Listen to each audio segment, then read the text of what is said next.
Good morning. हम लोग पढ़ रहे थे बायोलॉजी का फर्स्ट चैप्टर जिसका नाम था जैव प्रक्रम, और इस चैप्टर में हम लोग क्वेश्चन भी किए हैं और कल के वीडियो में हमने 3 और 4 क्वेश्चन कराए थे, और आज के वीडियो में उसमें के पेज नंबर 111 का मात्र एक क्वेश्चन बचा हुआ है। इसको आइए हम लोग सॉल्व करके उसके बाद फिर आगे बढ़ेंगे। क्वेश्चन है कि पचे हुए भोजन को अवशोषित करने के लिए क्षुधांत्र को कैसे अभिकल्पित किया गया है। देखिए आपके लिए एक नया शब्द यहाँ है, क्षुधांत्र। क्षुधांत्र एक्चुअली है क्या? क्षुधांत्र को हम लोग छोटी आंत कहते हैं। क्षुधांत्र को हम लोग क्या कहते हैं? छोटी आंत, और इंग्लिश में इसको कहते हैं हम लोग स्मॉल इंटेस्टाइन। Small intestine. और हमारा जो भोजन है इसी आंत के द्वारा आमाशय में पहुंचता है और वहां से बृहदांत्र, बृहदांत्र, ये भी आपके लिए नया शब्द है। तो इसको जब क्षुधांत्र को हम लोग छोटी आंत कहे तो बृहदांत्र क्या हो जाएगा? बड़ी आंत हो जाएगा। वहां से यह भोजन बृहदांत्र में चला जाता है और उसके बाद हमारे भोजन का पाचन हो जाता है। तो आइए हम इस क्वेश्चन को देखते हैं कि पचे हुए भोजन को अवशोषित करने के लिए क्षुधांत्र को कैसे अभिकल्पित किया गया है। तो पचे हुए भोजन का अवशोषण, पचे हुए भोजन का अवशोषण, पचे हुए भोजन का अवशोषण माने उसको अपने तरफ खींचना, आकर्षित करना। अवशोषण क्षुधांत्र में होता है, क्षुधांत्र में होता है, क्षुधांत्र में होता है, क्षुधांत्र में होता है। इसकी संरचना, इसकी संरचना, संरचना मतलब उसकी बनावट, किसकी? क्षुधांत्र की। इसकी संरचना उंगली नुमा होती है, अंगुली नुमा, अंगुली नुमा होती है, अंगुली नुमा होती है, जिसे दीर्घरोम कहते हैं, जिसे दीर्घरोम, जिससे दीर्घ माने होता है बड़ा, लघु माने होता है छोटा, जिसे दीर्घरोम कहते हैं, जिससे दीर्घरोम कहते हैं। ये अवशोषण का सतही क्षेत्रफल, ये अवशोषण का, ये अवशोषण का सतही क्षेत्रफल, सतह माने स्थान, जगह, और सतही क्षेत्रफल, सतही क्षेत्रफल बढ़ा देते हैं, सतही क्षेत्रफल बढ़ा देते हैं, बढ़ा देते हैं। और जो भोजन अवशोषित करके सतही क्षेत्रफल बढ़ा देते हैं और भोजन को अवशोषित करके, और भोजन को अवशोषित करके, भोजन को अवशोषित करके, भोजन को अवशोषित करके प्रत्येक कोशिका तक पहुंचाते हैं। प्रत्येक कोशिका, प्रत्येक माने हर एक कोशिका तक, प्रत्येक कोशिका तक पहुंचाते हैं, पहुंचाते हैं, प्रत्येक कोशिका तक पहुंचाते हैं। यहाँ इसका उपयोग, यहाँ इसका उपयोग, यहाँ इसका उपयोग ऊर्जा प्राप्त करने, यहाँ इसका उपयोग ऊर्जा प्राप्त करने, ऊर्जा प्राप्त करने, नए ऊतकों के निर्माण, नए ऊतकों, नए ऊतकों के निर्माण, नए ऊतकों के निर्माण तथा पुराने ऊतकों की मरम्मत करने में होता है। नए ऊतकों के निर्माण तथा पुराने ऊतकों के मरम्मत, नए ऊतकों के मरम्मत में होता है। नए ऊतकों के मरम्मत करने में होता है।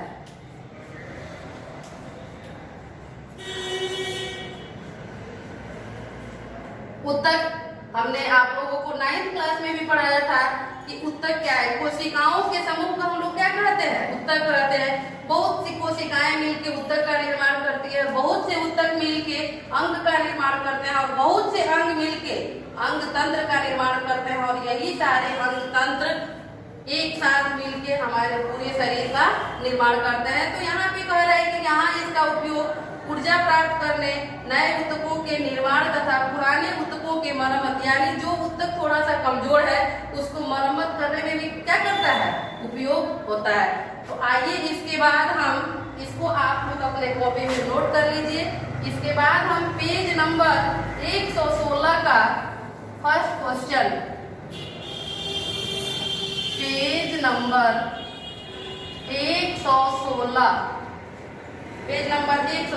का फर्स्ट क्वेश्चन करेंगे। Question number first. अब हम इसको मिटाते हैं और जो पेज नंबर 116 का क्वेश्चन है उसको हम देखते हैं।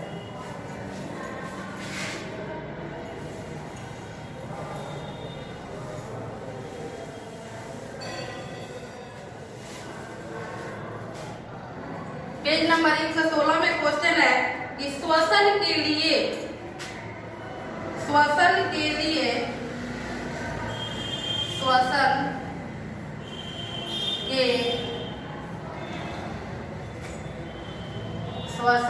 लिए ऑक्सीजन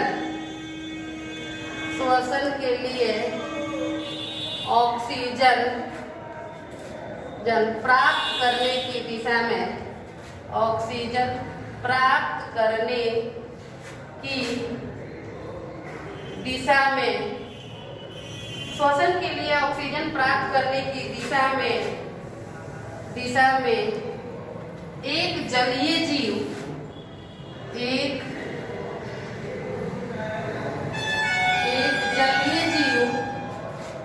स्थलीय जीव की अपेक्षा, एक जलीय जीव स्थलीय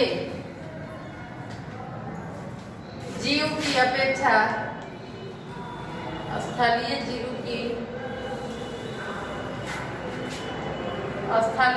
की अपेक्षा किस प्रकार लाभप्रद है? स्थलीय जीव की अपेक्षा जलीय जीव स्थलीय जीव की अपेक्षा किस प्रकार लाभप्रद है? किस प्रकार लाभप्रद है? देखिए, जलीय जीव है और स्थलीय जीव है। जलीय जीव यानी जो जीव पानी में रहते हैं और स्थलीय जीव जो जीव इस धरती पे रहते हैं, उसके लिए श्वसन माने वह प्रक्रिया ऑक्सीजन को बाहर से ग्रहण करना तथा कोशिकीय आवश्यकता के अनुसार खाद्य स्रोतों में विघटन, उसका क्या कहलाता है? श्वसन कहलाता है। तो कैसे लाभप्रद है इसी के बारे में हमको समझना है। तो जो जीव जल में रहते हैं, जो जीव जल में रहते हैं, जो जीव जल में रहते हैं, वे जल में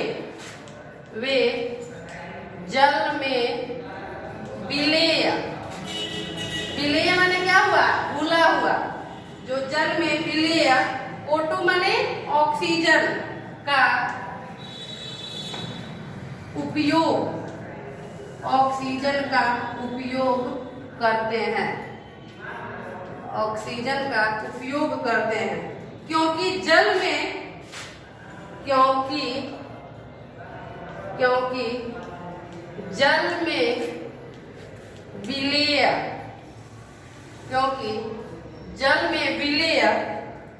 ऑक्सीजन की मात्रा, क्योंकि जल में विलेय ऑक्सीजन की मात्रा, ऑक्सीजन की मात्रा, जल में विलेय ऑक्सीजन की मात्रा बहुत कम होती है। किसकी अपेक्षा कम होती है? स्थलीय की अपेक्षा बहुत कम होती है, कम होती है। इसलिए जलीय जीवों की श्वास दर, इसलिए जलीय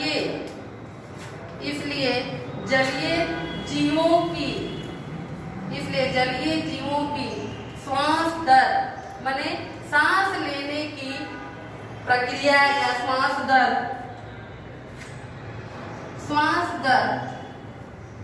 स्थलीय जीवों की अपेक्षा, स्थलीय जीवों की अपेक्षा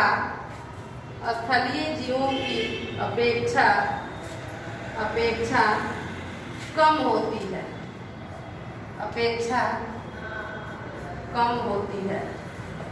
होती है, स्थलीय जीव श्वसन के लिए, स्थलीय जीव श्वसन के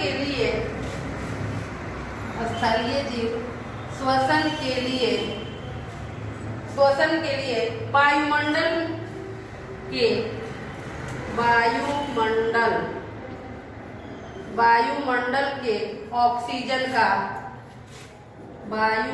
के ऑक्सीजन का उपयोग करते हैं, वायुमंडल के ऑक्सीजन का उपयोग करते हैं। विभिन्न जीवों में यह ऑक्सीजन, विभिन्न माने अलग अलग प्रकार के, विभिन्न जीवों में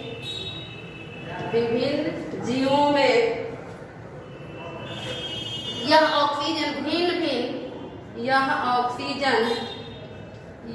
ऑक्सीजन विभिन्न जीवों में यह ऑक्सीजन